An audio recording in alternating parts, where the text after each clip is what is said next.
지비한 게스트분들 모셔볼게요. 네, 등장해주세요.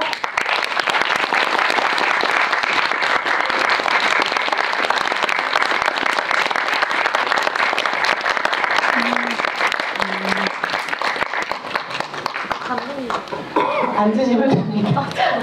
앉으세요. 네. 앉아요? 네.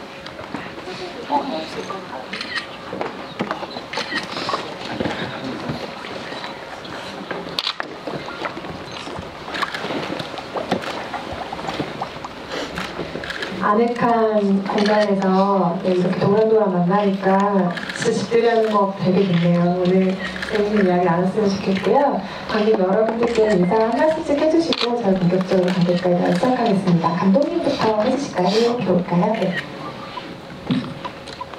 연출한 박재범입니다. 와주셔서 너무 감사합니다.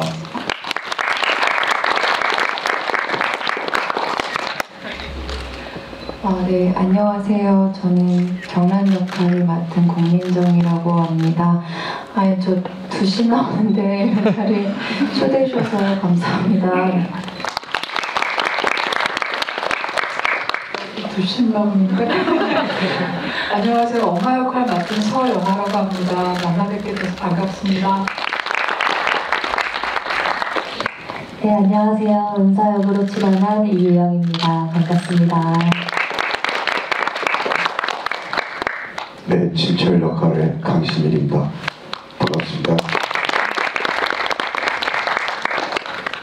들어오시는 모든 분들의 얼굴을 한 명 한 명 확인하셨을 텐데 이유영 배우의 변신이 놀랍죠? 네, 제가 보자마자 왜 요정님이 오셨다고 막 그랬는데 드라마 끝나고 약간 기분 전환 헤어스타일 바꾸셨다고. 아름다우십니다 오늘.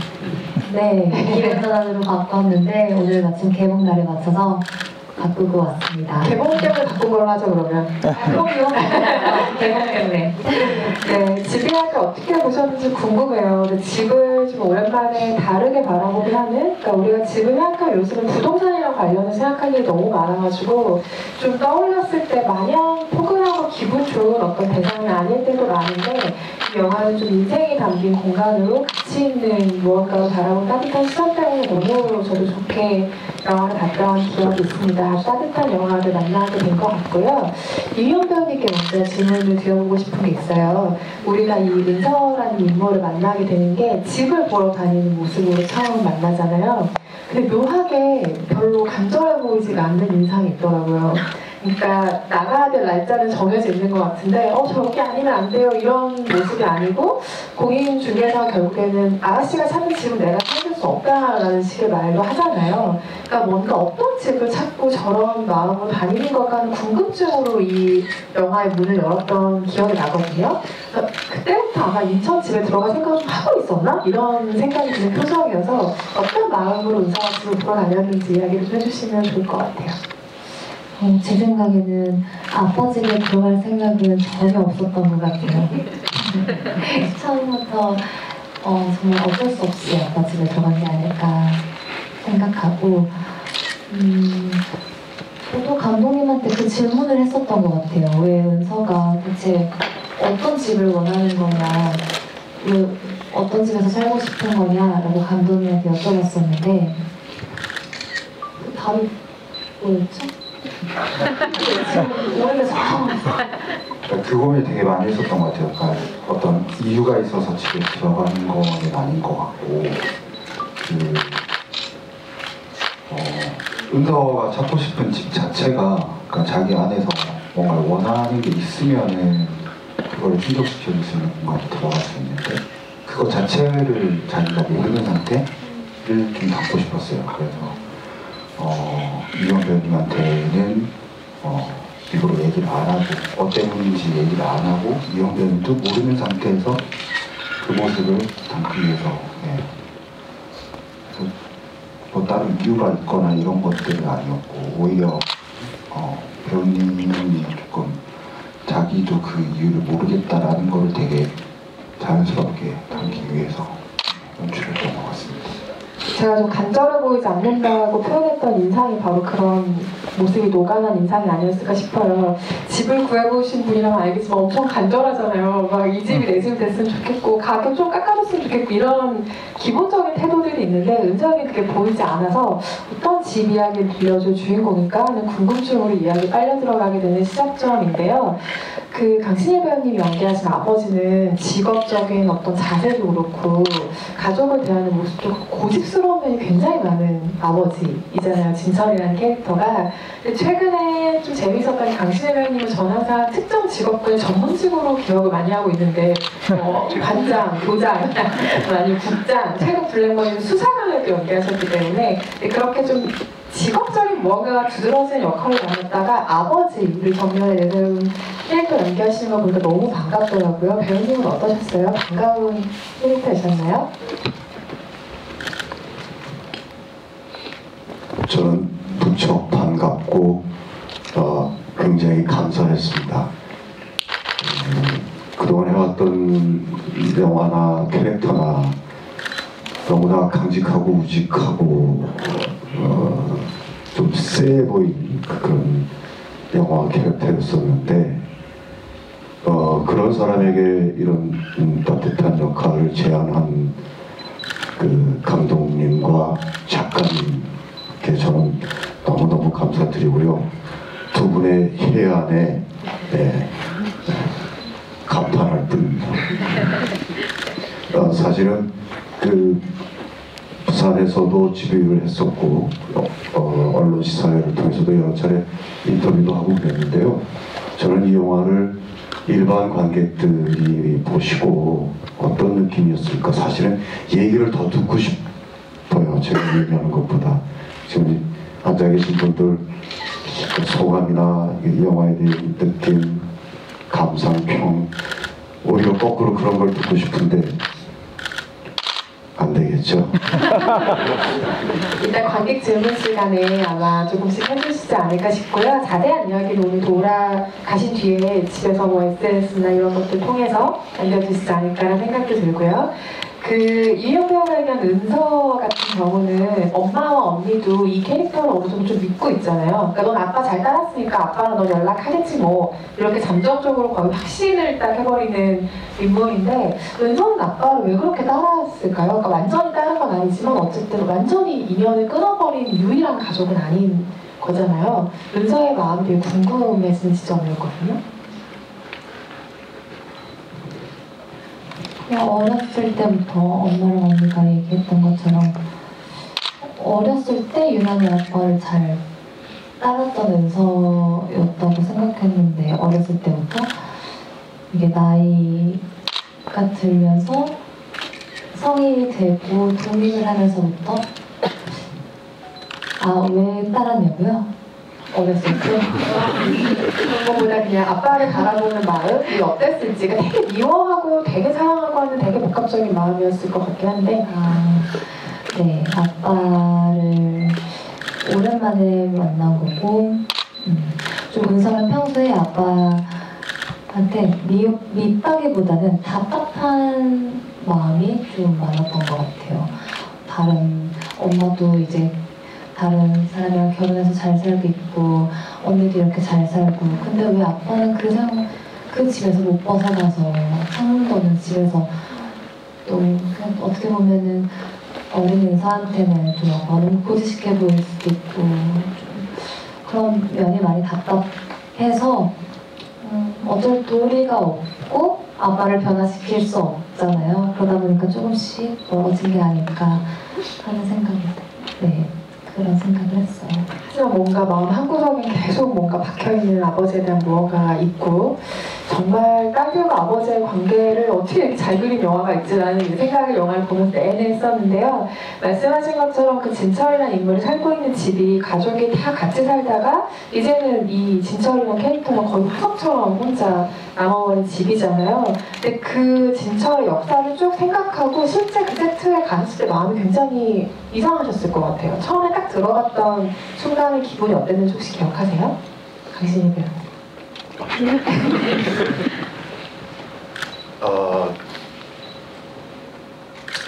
사실은 여기 용산에 오면서도 예전의 모습을 잠깐 떠올려 봤습니다. 예전 모습하고 지금 너무 많이 달라졌죠.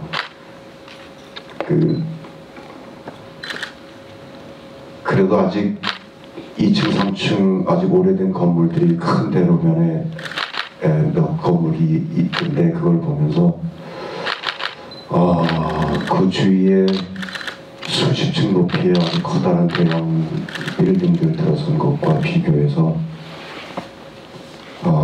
우리나라가 참 많이 발전했다, 많이 살려줘졌다 라는 생각이 있는 한편 점점 우리가 잃어버리고 그리고 점점 사라져가는 것들이 참 많이 있구나. 한편으로는 조금 서운하기도 하고 안타깝기도 하고 그런 면이 있었습니다. 그 진철의 그 실제 공간도 거기도 재개발 지역으로 묶인 곳에서 촬영을 했거든요. 아마 지금은 다 흘렸겠죠. 지난 겨울에 사람들은 다 떠나고 빈집들만 이렇게 덩그러니 놓여있는 곳에서 간혹 어쩌다 한두 집 사람이 살고 있기도 하고 그랬었는데 굉장히 쓸쓸하더라고요. 저는 그 지역과 그리고 선택된 그 집이 어쩌면 이렇게 시나리오의 진철의 그 감정과 어떻게 이렇게 딱 적합하게 맞아줄 수 있었을까. 그 공간이 진철을 연기하는 데 있어서 많은 어떤 영감, 감성을 끌어주고 그런 힘을 많이 얻었습니다. 네.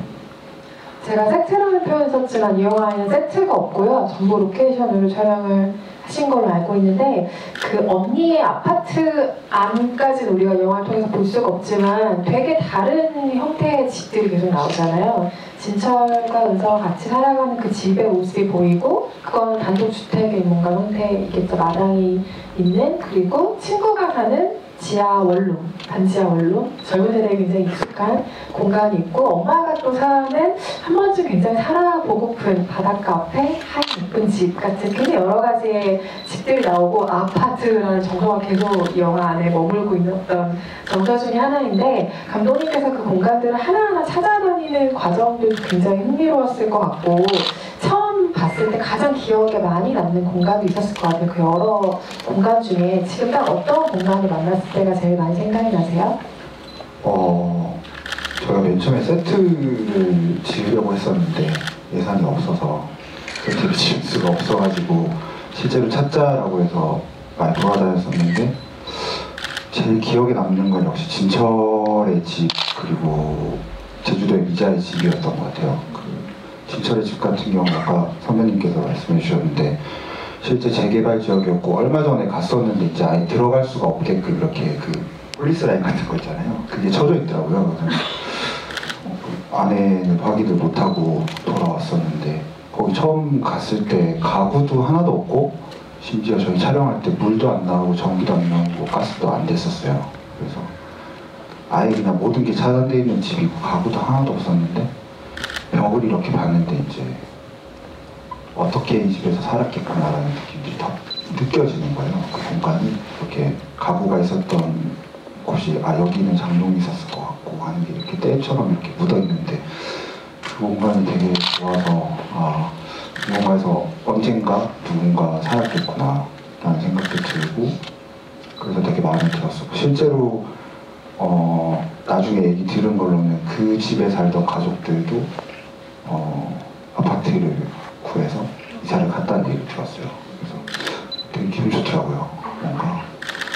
그리고 미자의 집 같은 경우 제주도에서 로케이션 헌팅을 하다가 가봤는데, 그냥 실제로 촬영에 되게 용이한 공간이 있었어요, 그 후보지 중에. 근데 거기는 되게 촬영하기 되게 좋은 공간이었는데 뭔가 느낌이라는 게 안 오더라고요. 뭔가 이 집에서 미자라는 인물을 표현하기에는 되게 그냥 되게 단편적인 느낌으로만 있을 수 있겠다 라는 생각이 들어서 거기도 이제 바다가 보이고 뭐 공간도 되게 좋고 막 다 나무에다가 막 되게 좋은 집이었는데 지금 촬영했던 그 공간은 들어가자마자 그냥 아 여기라고 생각했어요. 너무 그 공간이 주는 뭔가 되게 다른 느낌들이 있더라고요. 그래서 기억에 되게 많이 남습니다. 진철과 은서가 둘이 같이 잠깐 살아갈 때, 다시 둘만 살아갈 때 제가 그 장면들을 보고 몇 가지 스테이를 정말 감탄을 하면서 봤는데 일단 그 생활하는 실제감이라는 게 정말 상당한 거예요. 그러니까 이게 어디까지가 디렉션의 힘이고 어디까지가 배우들의 힘일까를 굉장히 궁금해하면서 봤던 게 있는데 예를 들면 저는 한국 영화에서 했더했을 때 집에 불 안 켜는 디테일을 이 영화에서 처음 봤어요. 늘 촬영을 위해서라도 그 현관에 켜두잖아요. 근데 보통 우리가 생활할 때 집에서 정말 답답해 불 좀 켜라는 소리를 듣기까지 불을 아무도 안 켜지 않아요? 그러니까 그런 어떤 생활감들, 둘이 밥 먹는 장면의 생활감들 그런 것들이 너무 궁금했고 공간이 이렇게 봐도 되게 작잖아요. 뭐 거실이랄 것도 없는 되게 작은 공간이고 그래서 거기에 촬영팀 들어오고 이런 거 생각하면 배우들이 움직임 동선이 정말 작았을 거예요. 그 안에서 어떻게 그렇게 실제감들을 만들어내셨는지 궁금해요. 좀 어떤 아이디어들을 적극적으로 배우들이 내신 케이스예요. 어떤 동작이나 뭐 행동들이나 이런 것들 어떠세요? 배우님들이 먼저 얘기해 주실까요? 네. 말이 없는 분야군요. 영화에서처럼. 이거는 감독님이 말씀하시는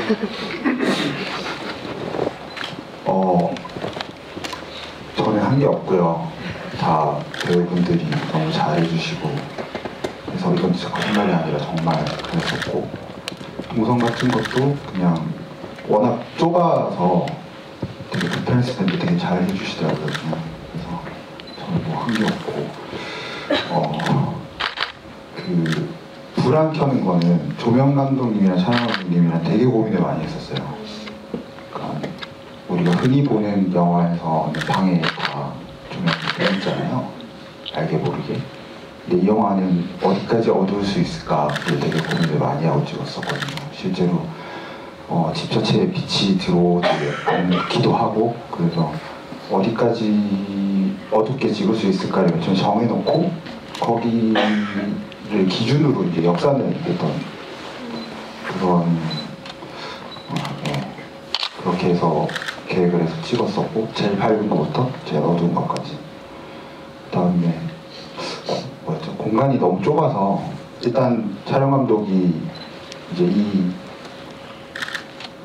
앵글을 만들 때 공간과 사람을 같이 담고 싶다라는 얘기를 했고 저도 거기에 동의를 해서 조금은 카메라가 인물보다 조금 멀리 있었으면 좋겠다 라는 생각으로 이제 로케이션 투어를 할 때 항상 그냥 촬영 감독은 딴 거 안 체크하고 그냥 벽에서 제일 붙어가지고 얼마만큼 크게 찍을 수 있는가 그걸 제일 먼저 확인하면서 찍었던 것 같아요. 공간이 워낙 좁았어가지고. 네, 그렇게 좁은 공간의 앵글 중에서도 되게 아껴두고 딱 한 번 쓰신 앵글이 있다고. 네.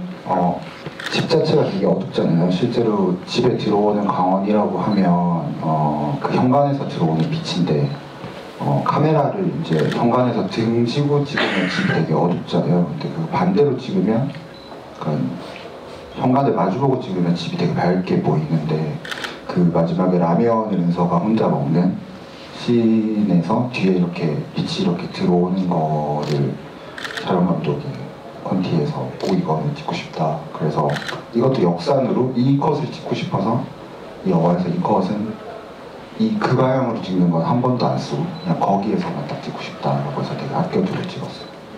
굉장히 귀중하게 아끼고 아껴서 찍은 한 컷이라고 하니까요. 다시 보실 때 주의 깊게 봐주시면 좋을 것 같고요. 서영아 배우님 역할 너무 산뜻하고 좋지 않아요? 보통 이렇게 좀 가족이 뿔뿔이 흩어져 사는 엄마들이 너무 고생하는 모습의 영화들을 많이 봐서 도대체 이 엄마가 어떤 모습을 살고 있을까 생각했는데 이 가족들 중에 행복지수가 가장 높아 보이는 모습으로 되게 산뜻하게 살고 있더라고요. 인생의 새 출발을 앞두고 아르헨티나로 떠날 여행을 준비하는 중년 여성, 너무 멋있는 캐릭터잖아요. 그리고 서영아 배우님이 연기하신 캐릭터 중에 가장 밝고 근심 없고 상한 얼굴이었던 것 같아요. 어떠셨어요? 그 미자라는 인물 너무 좋으셨죠? 산뜻한 인물이어서. 네.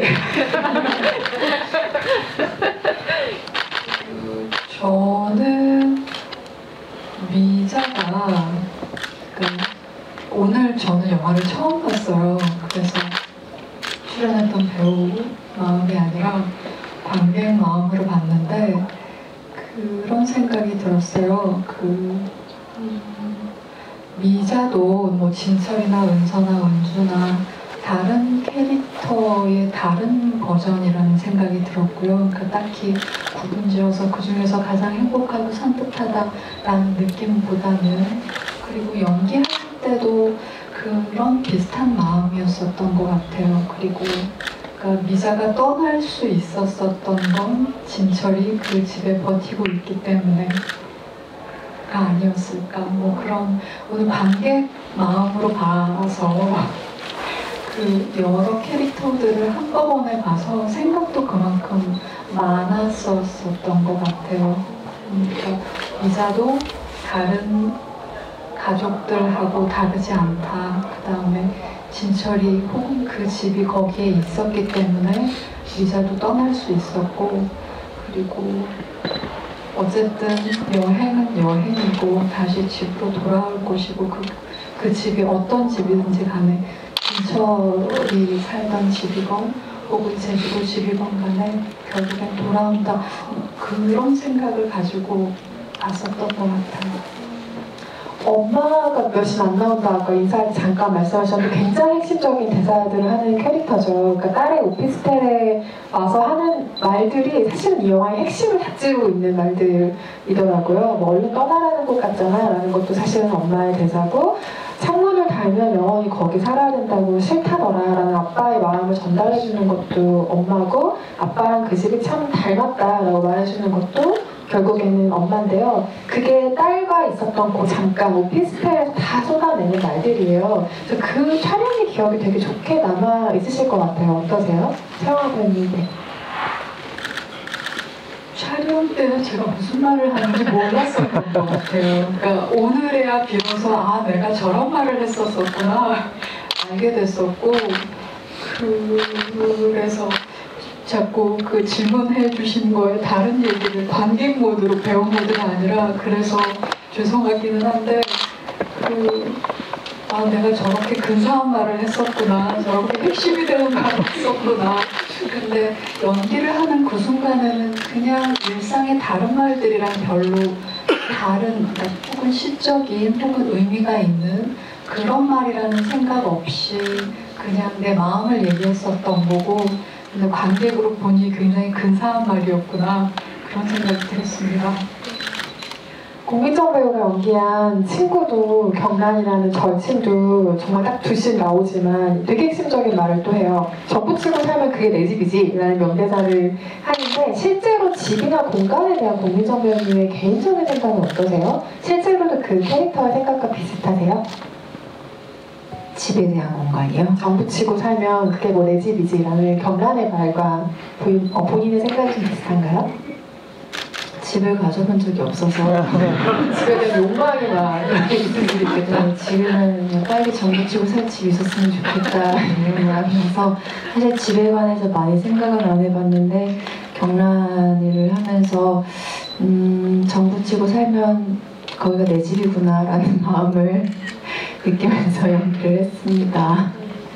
아까 이 부녀가 사는 공간의 생활감이 뛰어나다는 말을 했었는데, 경란이 사는 집도 장난 아니에요. 특히 입고 있는 옷 같은 거 보면은 정말 집에서 입고 있는 옷이 싱크로율이 거의 30%에 가까운, 정말 막 집에서 막 여자들이 입고 있는 것 같은 이런 느낌의 캐릭터로 너무 반갑게 정말 우리의 친구를 만나는 것 같은 느낌을 경란을 보게 되는데, 은서와 경란이 같이 살았을 정도로 절친한 친구잖아요. 그리고 현장의 상황을 생각해보면 이 두 배우가 안녕하세요 하고 바로 이제 같이 살았을 정도로 친한 배우를 연기해야 하는 상황이란 말이죠. 두 배우분은 어떠셨어요? 그렇게까지 절친한 친구를 현장에서 연기하는 것, 또 이 현장의 회차를 생각하면 아주 많은 시간이 주어지지 않았을 것 같은데. 네. 저희 친했었어요. 보였어요, 이 화면에서. 네. 원래 영화를 전에 그 홍상수 감독님의 당신 자신과 당신의 것이라는 영화를 찍으면서 회식 자리도 많이 가지고 그때 언니를 알게 돼서 네 원래 알고 친하게 지내는 사이여서 전혀 낯설지 않고 어색하지 않고 너무 좋았어요. 네, 편하게 잘 찍었고 그날 재밌었고 네, 편했었던 것 같아요. 네. 다른 배우들도 다 마찬가지긴 한데 저는 공민정 배우가 연기하는 그 캐릭터의 생활감에서 굉장히 반하거든요. 진짜 동네에 다니는 누구 하나 불러와서 이거 역할 잠깐 해주세요라고 하는 느낌의 정말 하나도 없는 캐릭터를 일단 이렇게 연기하셔서 이 배우가 캐릭터를 준비하는 과정이 항상 너무 궁금해요. 어떻게 준비를 하면 저렇게 이질감이 하나도 없는 역할을 쑥 들어가는 모습을 보여줄 수 있을까? 이 경란이라는 역할은 가장 무엇을 신경으로 준비하셨던 것 같아요? 그 영어 비밀 하나만 알려주시기 바랍니다.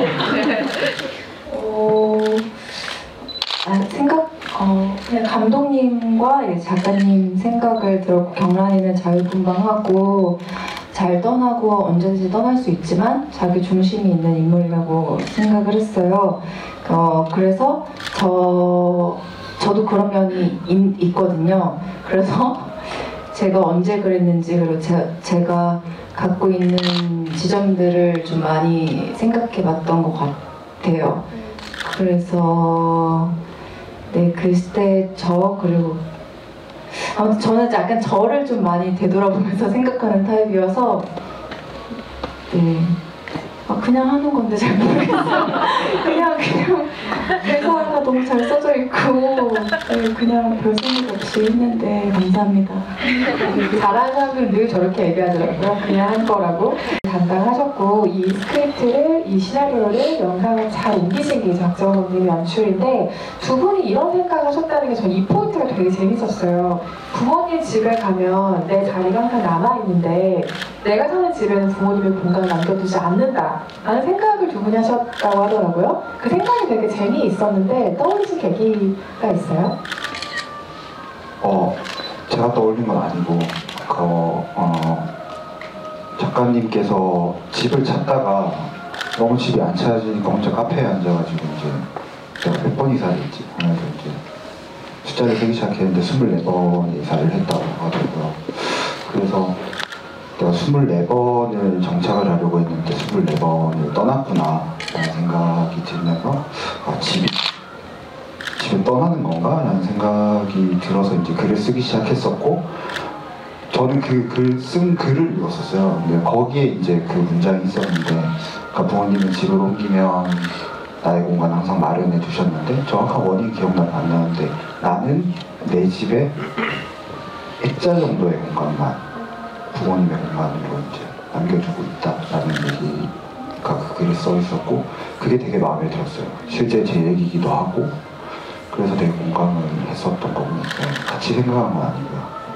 처음에 써주셨던 글에 그게 있었어요. 한편으로는 이런 생각도 했어요. 진철이 그 수건집 할머니가 고독사로 돌아가신 다음에 충격을 받잖아요. 그리고 애써서 좀 좋아지고 있는 딸과의 관계가 다시 도루묵이 돼버리는 상황이 발생을 하는데 그 상황이 너무 마음이 아프더라고요. 그러니까 진철이 자기의 미래를 어느 정도 본 것이겠죠. 혼자 외롭게 죽어간 어떤 노인의 모습에 대해서 그러니까 그걸 보면서 뭔가 두려움에 휩싸이고 뭐 갈등이 생겨서 은서가 집을 나가고 이런 계기들은 좀 중요하지만 이게 외부에서 발생한 무언가로 다시 둘 사이에 갈등이 생긴다는 점에서 시나리오 단계부터 혹은 뭐 연출하실 때 좀 고민하는 지점이 아니었을까 싶긴 하거든요. 그 시퀀스에 대한 이야기를 좀 들어보고 싶어요. 고독사에 대한 이야기요.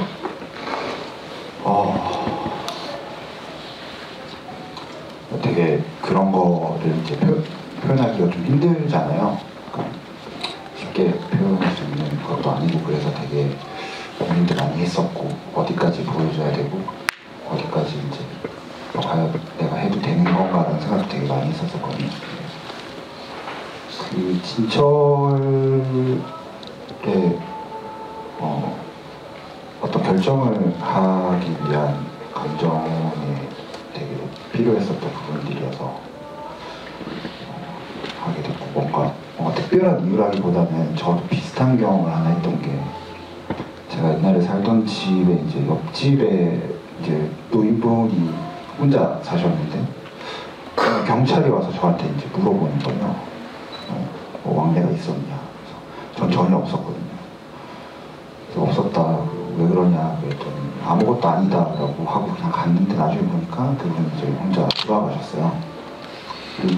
그러고 나서 이제 끝나는 얘기였는데 이상하게 그 집에 이제 노인분들이 와서 꽃을 넣고 가는 경우들이 가끔 있는 거예요. 뭐지? 라는 생각이, 저랑은 왕래가 없었는데 이분도 누군가와는 이렇게 연결돼 있었던 분이었구나, 누군가한테 영향을 주고 했던 분이었구나 생각이 들어서 그거를 되게 많이 생각하면서 시나리오부터 촬영할 때도 그거를 되게 얘기는 안 드렸어요, 그런 얘기들은. 근데 저는 그 느낌을 되게 여기에 담았으면 좋겠다는 생각이 들어서 특별한 이유는 없었던 것 같아요. 마지막 그 달력 그림이 걸렸던 자리를 딱 뗐을 때 그 장면의 여운이 되게 짙지 않으세요? 그 어떤 영화가 여운을 남기는 장면을 반드시 넣어야 한다는 뭐 의무 조항도 없고 사실 만들어내기 되게 어려운 정서적인 상황들이 있는데 이 영화는 그 지점을 굉장히 잘 살렸다는 게 그 씬에서 느껴졌거든요. 그러니까 4월 달력 그림이 걸려있던 자리를 딱 드러내면 먼지가 닿지 않아도 사실은 그 자국이 생기는 건데 아 이제 그제서야 이 사람에게 유일한 창문 같은 게 생겼구나 라는 느낌을 주는 그 네모난 자국을 바라보는 관객들의 그 정서가 확 이렇게 퍼져나오는 장면이 되는 거죠. 그래서 이게 마음에 되게 깊게 남는 엔딩의 장면들인데 시나리오부터 있던 장면인지도 궁금하고 이걸 화면으로 옮겨가는 과정에 대한 고민들도 궁금해요.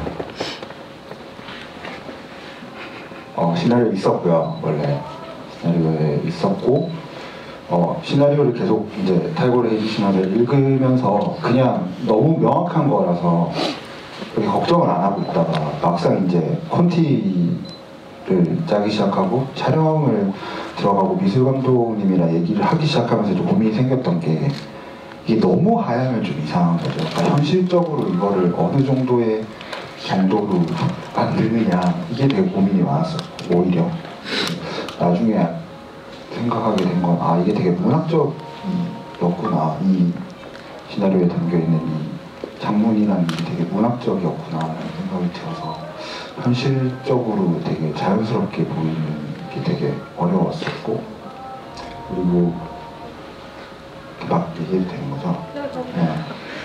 저는 이제 창문이라고 생각도 했지만 은서가 앞으로 채워나가야 돼. 그러니까 첫 장면에서 신문사에 이제 앞으로 뭘 채우지? 라고 하고 있을 때 그 하얀 창을 바라보잖아요. 그것과 똑같다고도 생각을 했어요. 그러니까 그때 은서의 얼굴이 앞으로 뭘 채워야 될지 대충 알 것 같은 그런 표정으로 집에 이렇게 나가는 그래서 진철의 창문이기도 하지만 은서가 앞으로 채워야 될 하얀 창이라는 생각도 같이 가지고 찍었습니다. 네, 훨씬 그 장면이 좋아지네요. 얘기를 듣고 나니까. 마지막으로 감독님께 하나 더 여쭤보고 관객석으로 마이크를 넘기려고 하는데요. 이런 이야기라고 생각을 하셨대요. 그러니까 집이라는 공간에 정착하는 이야기가 아니고 이 영화는 잘 떠나고 잘 떠나보내는 이야기라고 생각하시고 이 영화 작가님이랑 감독님이랑 둘이 만드셨다고 했는데 그 표현에 너무 공감해요. 하지만 그럼에도 은서와 진철이 함께 있는 엔딩에 대해서 고민해 보신 적은 없는지가 궁금해요. 이게 너무 영화적인 어떤 봉합? 타협을 느껴졌을까 싶은 설정이긴 하지만 그래도 관객이 바라는 건 둘이 뭔가 같이 그 집에 있는 그림 같은 것들일 수 있잖아요. 그 부분에 대한 고민 혹시 없으셨어요?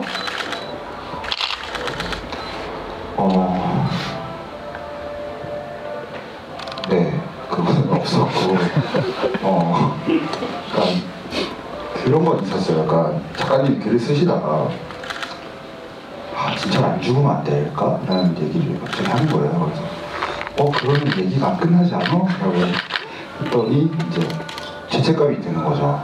그러니까 뭔가 인물에 저보다도 오히려 더 이입을 해서 그런 건지 되게 뭔가 너무 슬퍼서 이렇게 하면 안 될 것 같은데 라는 얘기를 했지만 영화를 만들기 위해서 그건 아닌 것 같다.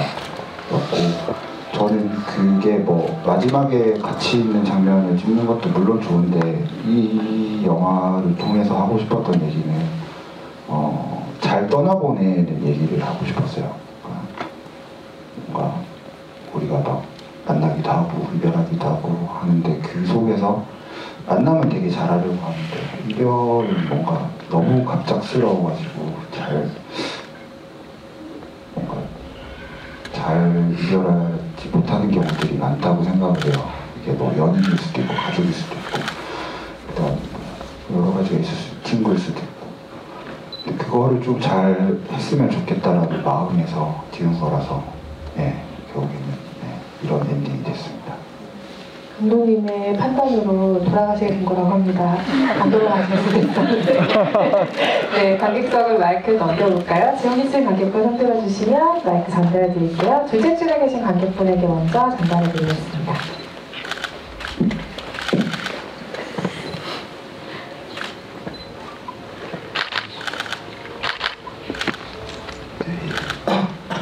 네, 영화 너무 감동적으로 잘 봤는데 의식주라고 하는데 그 음식들도 꽤 인상적으로 잘 봤거든요. 복숭아나 아니면 계속 소주를 마신다거나 또 아니면 고기를 구울 때 같은 것도 음식들도 정할 때 혹시 어떤 기준을 두고 정하셨는지 좀 궁금합니다.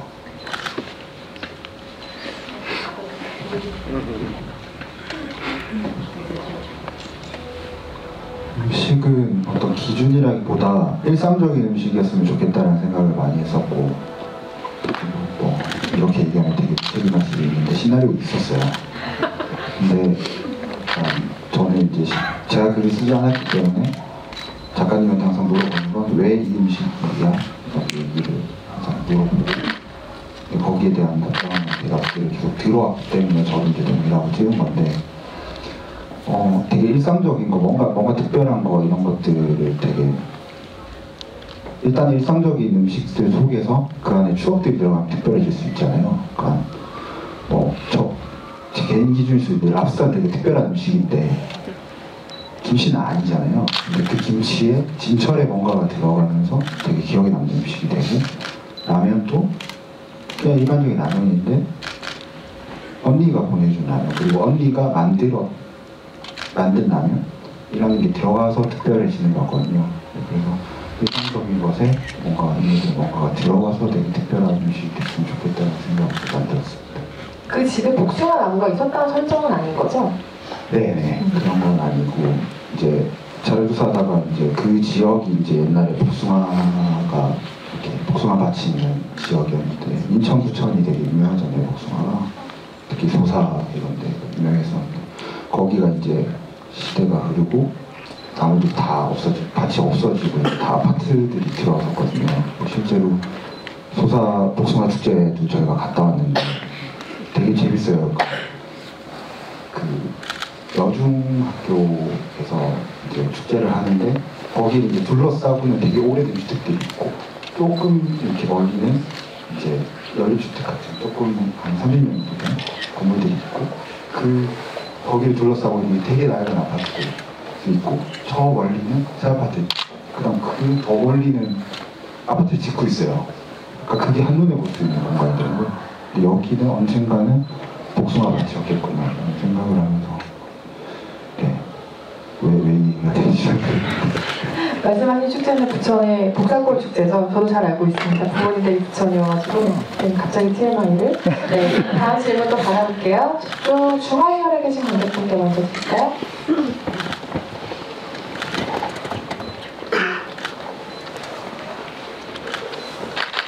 영화 너무 따뜻하게 잘 봤고요. 그 영화에서 계속 열쇠가 나오고 아빠의 집은 열쇠 수리공도 나오는데, 정작 아빠는 그러니까 집에 계속 자기 집의 열쇠를 열고 무직하게 있으면서 정작 일을 하는 건 다른 사람의 여러 집을 좀 열어주는 장면? 그래서 좀 캐릭터성이 잘 느껴졌던 것 같은데, 혹시 아버지의 직업을 열쇠 수리공으로 하신 이유가 있는지 궁금합니다. 이건 강진희 배우님의 해석을 먼저 들어보고 감독님 얘기 들어보고 싶어요. 아니, 이건 작가님한테 들어야 되는 얘기인 것 같은데요. 그냥 저도 처음에 시나리오를 읽으면서 굉장히 따뜻한 느낌을 받았거든요. 그 책을 읽으면서는 울었습니다, 사실은. 배우한테 사실 첫 느낌이 굉장히 중요한데, 특히 저는 개인적으로 그 첫 느낌을 제 연기의 가장 기본으로 삼고 있거든요. 그래서 이 영화는 꼭 해야 되겠다 하는 생각을 가졌었고,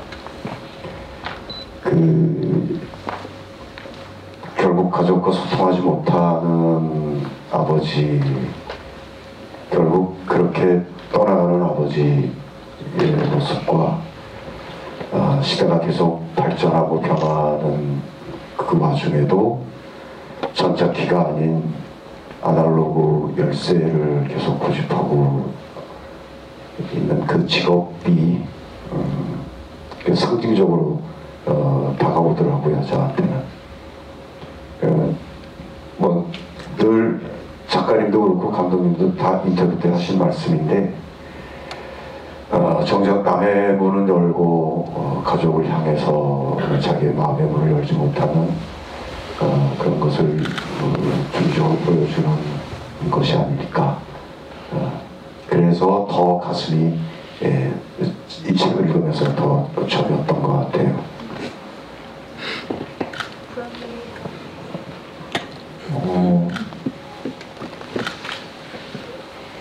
이 영화에서 일상을 되게 잘 보여주고 싶다는 생각을 했었거든요. 뭔가 사건이 되게 크게 있고 한 영화가 아닌데 뭔가 일상적인 거의 반복도 충분히 특별해질 수 있다라는 생각이 들었던 게 있어서 그걸 잘 표현하고 싶었는데, 열쇠공이나 뭐 혼설 신문사의 편집 기자도 똑같은 것 같아요. 그러니까 지금 많이 변했잖아요, 직업이. 옛날에는 열쇠를 그냥 물리적으로 열고 들어갔지만 지금은 번호키를 누르거나 카드키를 짚고 들어가는 식으로 많이 바뀌고, 문서 같은 경우에도 이제 종이신문이 점점 사람들이 잘 안 보게 되고, 이런 것들이 사라져 가지만 그거에 뭔가 그거의 프라이드를 가지고 계속하는 그런 뮤직한 사람들을 좀 그리고 싶었어요. 이런 것들이 있었고, 그 다음에 정작 이제 가족의 마음에 울리는 열쇠공이라는 게 저한테 되게 매력적으로 다가왔었고, 그런 것들을 좀 지키고 싶은 사람들, 그러니까 그런 사람들을 좀 그리고 싶었어요. 직업적으로 이야기랑 굉장히 잘 연결된다고 생각했던 이유 중에 하나는 그 은서의 직업이기 때문이기도 한데, 제가 마지막 회사가 신문사여가지고 그 편집의 룰을 굉장히 잘 알고 있거든요. 근데 이 영화 굉장히 그 과정을 잘 그렸는데, 실제로 저는 편집기자 출신 아니고 취재기자 출신이지만 편집기자들이 그 조판에 놓고 그 설계할 때 실제로 건축 용어들도 많이 쓰고 집을 지어가는 과정이랑 똑같이 판을 만들어요. 그 조판에 놓고 인쇄를 굴리기까지의 과정이 되게 비슷해서 그 쓰는 용어 자체도 뭐 일본어가 많긴 한데 뭔가 문 혹은 뭐 기둥 이런 식의 단어들을 실제로 그 조판 용어들을 편집 용어로 많이 쓰기도 하거든요. 그런 점에서도 집이라는 어떤 소재와 주제가 굉장히 잘 이어져 있는 직업이라는 생각도 보면서 하긴 했습니다. 다음 질문 받아볼게요. 저쪽에 계신 분께 마이크 드릴까요? 아까 미처 말씀 못 드렸는데 강신 선생님이 들고 오신 그 여행 가방 있잖아요. 그 영화에 나오는, 여기에 질문해주신 분들께 드릴 선물이 들어있답니다. 이따가 알아가세요. 예, 감사합니다.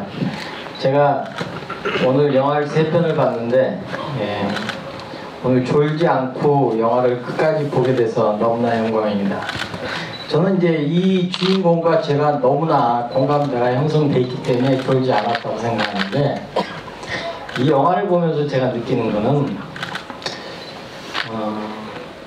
왜 아빠들은, 지금 이 시대의 아빠들이 너무 좀 부정적으로 표현되고 있다. 그리고 어떤 전통이라든지 전례에 의해서 아빠들이 그 이미지가 굳어져 있다. 그래서 나는 그거를 좀 반론을 제기하기 위해서 얘기하고 싶어요. 저는요, 딸을 둘을 대학을 다 졸업시켜서 각자 자기 독립적인 역할을 하고 있어요. 저는 모든 관계를 금전적으로부터 다 끊고 오로지 오님이 나를 위해서 오늘 이렇게 쉬는 날, 일주일에 2번 쉬지만 저를 위해서 영화 3편을 오늘 보고 있어요. 앞으로 또 볼 거고. 근데 우리가 좀 이제 변해야 되겠다. 왜? 영화를 만드는 감독님이나 배우님들이나 거기 나온, 난 특히 우리 강신님 우리 배우님한테 여쭤보고 싶은 거는, 그 연기를 하면서 욱하는 감정이 일어나지 않았을까라고 하는 거에 대해서 한번 여쭤보고 싶어요. 과연 이 시대의 남자들은 저렇게 살고만 있는가? 나는 있죠. 너무 답답해요. 우리는 딸들로부터도 독립을 해야 되고 마누라, 특히 아빠라는 존재는 마누라부터 독립을 해야 돼요. 저는요 오늘 이 영화를 보기 위해서 샐러드 만들어서 직접 오고 그리고 와요. 우리가 변하고 있어요. 지금 50대 조그라이트인데 변하고 있어요. 근데 우리가 만든 영화는 과거지향적이야. 아니에요. 지금 50대들요 엄청나게 열심히 살고 또 자신을 위해서 미래를 위해서 투자하고 있어요. 우리가 좀 희망적인 얘기를 좀 했으면 좋겠다. 근데 영화 굉장히 좋아요. 이걸 변곡점으로 좀 이제 변해야 되겠다 영화는. 이렇게 생각합니다.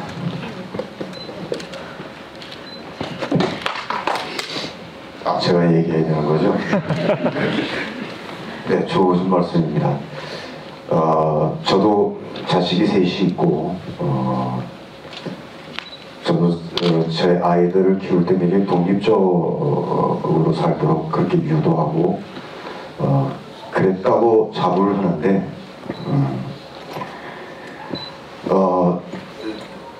저도 개인적인 삶은 자식들을 기대지 않고 저도 굉장히 저 스스로를 위해서 저도 살고 있습니다.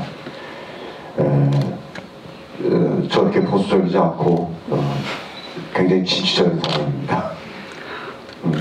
네, 이거는 이제 영화일 뿐이고 이 영화에서 얘기하고자 하는 것은 어쨌든 현실의 아버지가 다 이렇다라는 것을 보여주는 것이 아니고 그 집이라는 것을 설정해 놓고 거기에 관련된 식구들 관계 그것을 이제 상징적으로 이제 보여주는 거니까요. 더 앞으로 더 진취적이고 긍정적이고 그런 영화 그런 연기 하도록 하겠습니다. 좋으신 말씀 감사합니다.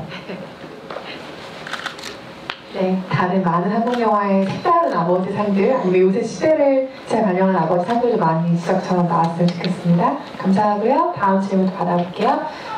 이렇게 또 세 명 드시면 어떡하지? 일단 뒤쪽에 계신 감독님께 먼저 말씀입니다. 우선 20주가 담긴 영화를 좋아하다 보니까 좋은 영화 볼 수 있어서 감사드리고요. 그리고 드리고 싶었던 질문은 감독님한테 드리고 싶은데 혹시 시나리오 때 느꼈었던 집과 또 이 촬영했을 때 집에 달랐던 점, 그 앞서 말했던 거와 다른 점이 있었는지 또 궁금하고 또 내일도 예매를 했었는데 이 영화를 예매를 했었는데 강신희 배우님 정말 좋아하다 보니까 오늘 예매를 하게 됐어요. 그러다 보니까 개인적인 질문은 혹시 영화에서 약간 가정적인 부분 장면들이 몇 씬이 있었는데 혹시 실제로도 요리도 하시고 뭐 이렇게 가정적인 면이 있으신지 좀 궁금합니다.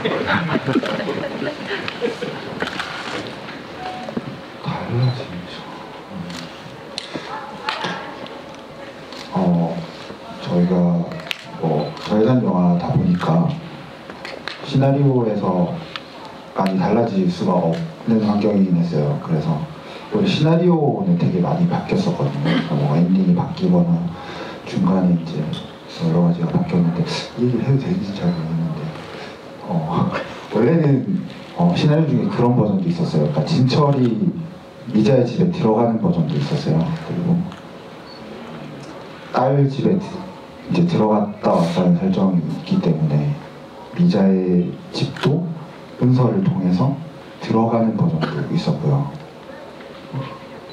네네.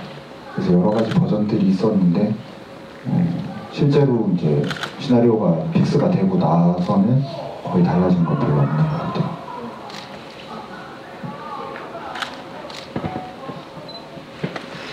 맞아요. 그 들어가는 버전도 있었어요. 네. 근데 개인적으로는 안 들어가는 것이 좋겠다고 생각을 하고 있었습니다. 예, 이 자랑하는 것 같아서 그런데 가정적입니다. 요리 예전에 좀 자주 했는데 요즘은 좀 뜸한 편이고요. 제일 잘하는 거는 만두를 제가 잘 빚습니다.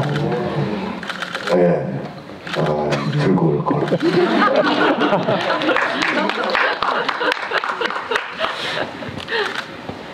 네.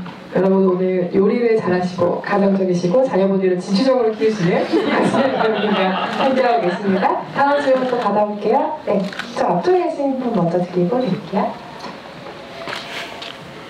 네, 우선 영화 굉장히 좋은 영화 볼 수 있게 해주셔서 감독님이랑 배우님들께 굉장히 감사 인사드리고요. 이유영 배우님께 한번 질문을 드리고 싶은데, 중간에 은서가 이제 라면 박스를 받으려고 이전 집을 찾아가잖아요. 근데 그 문 틈으로 그 새 주인의 집 안을 보면서 좀 뭔가 미묘한 표정을 짓는 씬이 있더라고요. 혹시 그 장면이 그냥 단순한 저렇게도 꾸밀 수 있구나 이런 느낌으로 연기를 하셨는지, 아니면 더 다른 뜻이 있는지 한번 궁금해서 질문을 드립니다.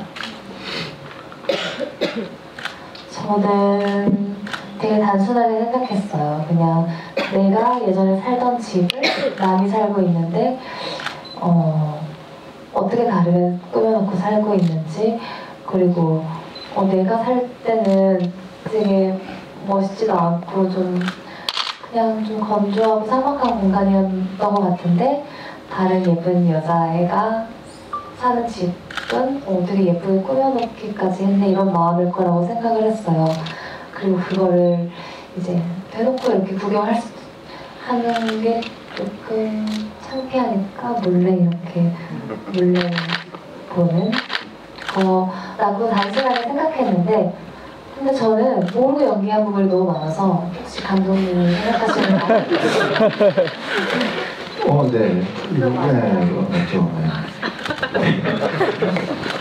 죄송합니다.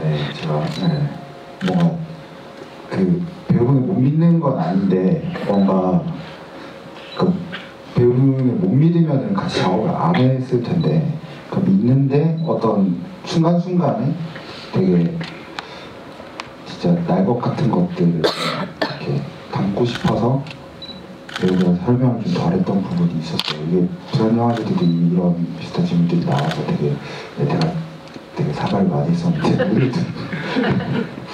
죄송합니다. 단순하게 연기하셨다고 하셨지만 사실은 심플하게 핵심을 찌르셨다고도 생각이 되는데요. 네, 질문 감사합니다. 질문하시겠어요? 네.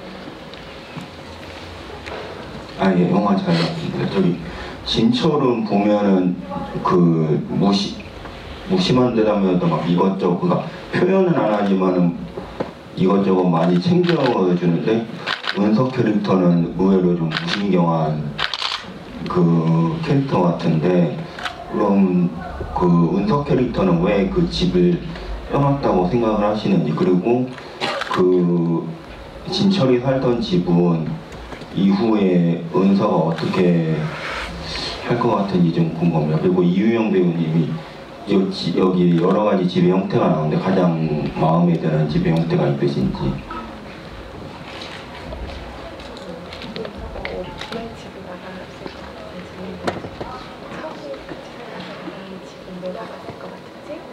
아빠랑 살던 집이요? 엄마가 먼저 엄마 떠나고 언니도 떠나고, 그리고 아빠랑 둘이 사는 은서가 아까도 말씀드렸지만 같이 살 때는 벗어나고 싶었을 것 같아요. 성인이 되자마자 좀 어린 나이에 은서 한 중학교 요때쯤부터 은서가 아빠를 좀 답답해하기 시작했다고 생각을 했었고, 감독님이랑 얘기를 하면서 그렇게 잡았었고, 상인이 돼서 좀 깝깝하고 집에서 깝깝하고 그런 걸 참다가 성인이 되자마자 독립을 하지 않았을까 라는 생각이고, 남겨진 집이요?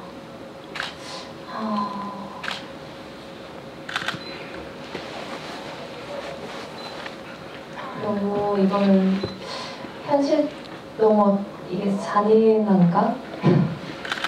저는 은서가 이 집을 떠날 수 있을지 없을지도 확신이 없었어요. 근데 감독님은 은서가 이 집을 떠나는 걸로 마무리를 했으면 좋겠다라고 하셔서, 만약에 그렇다면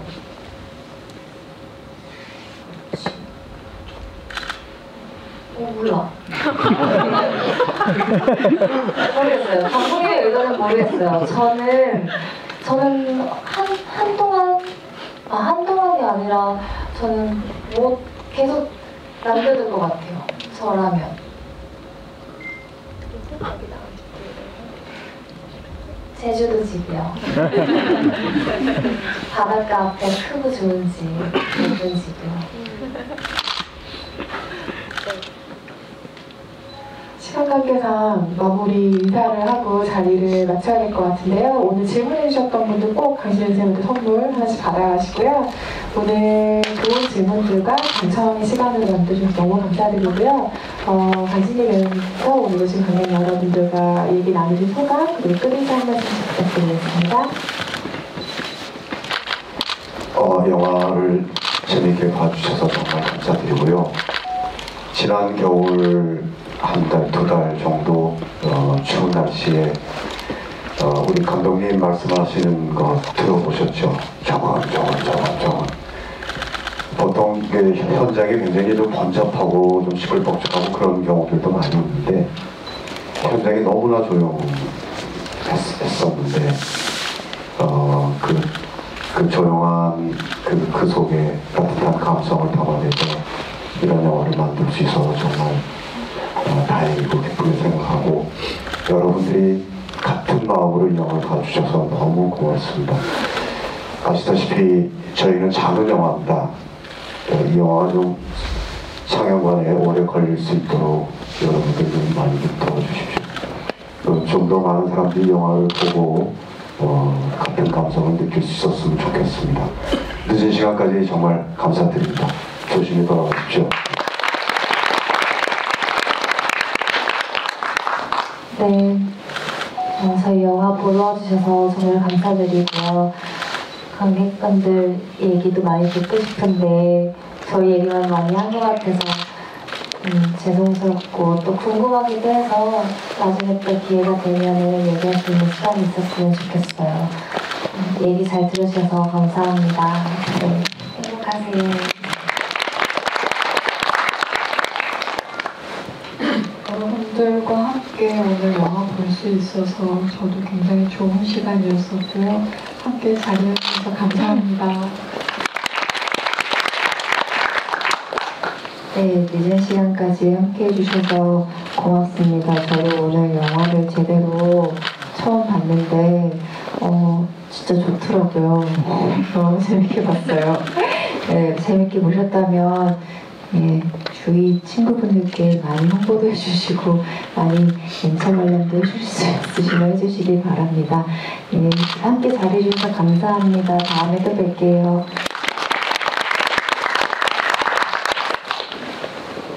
너무 감사드리고 진짜 열심히 찍었거든요. 그분들도 진짜 열심히 찍었고 스태프들도 정말 너무 추운데도 진짜 열심히 찍어서 저는 이제 완성만 됐으면 좋겠다는 생각으로 계속 해왔었는데 막상 관객분들이 보시면 많이 봐주셨으면 좋겠다는 욕심도 생기더라고요. 네, 진짜 많이 봐주셨으면 좋겠고 많이 도움을 내주셨으면 좋겠고 오늘 보신 분들 중에서도 좋으셨다면 또 보러 와주시면 너무 고마울 것 같고 네, 너무 감사합니다. 이 시간까지 너무 감사드리고 이유영 배우님이 GV 되게 좋아하시거든요. 영상 보신 분 계신가요? GV 너무 하고 싶다고. 네, 저희가 GV를 더 많이 할 수 있으려면 극장에 더 오래 걸려있어야 그런 것들을 많이 할 수 있거든요. 여러분들이 힘이 되주셨으면 좋겠습니다. 네, 감사합니다. 함께 해주셔서 감사합니다. 좋은 입소 많이 부탁드려요. 감사합니다.